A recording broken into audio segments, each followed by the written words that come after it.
повод 13 ноември, денот на ослободувањето на Скопје, општина Центар го организираше фестивалот на Симит и Погача во срцето на Скопје, пред муралот на Горан Стефановски во Одебар Мало.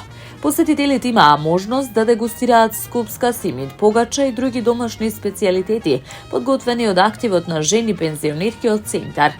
Во богатата програма учествуваа пензионери од Сдруженијето на пензионери на општина Центар, ученици од основните училишта, членови на Сојузот на борци, како и представници од културата и уметноста. Фестивалот на Симит и Погача е посветен на нашето Скопје, но пред се на човечноста. Средствата собрани од хуманитарниот базар ќе бидат донирани за Сдруженијето Супорт Кочани. Да ја почитуваме традицијата на Центар, преку својата автентичност, домашните вкусови, сплотеноста и заедништвото, порача градоначалникот Герасимовски, заблагодарувајќи им се на учесниците. Во рамките на настанот, општина Центар додели и пофалници за најдобрите ученички литературни творби посветени на Скопје.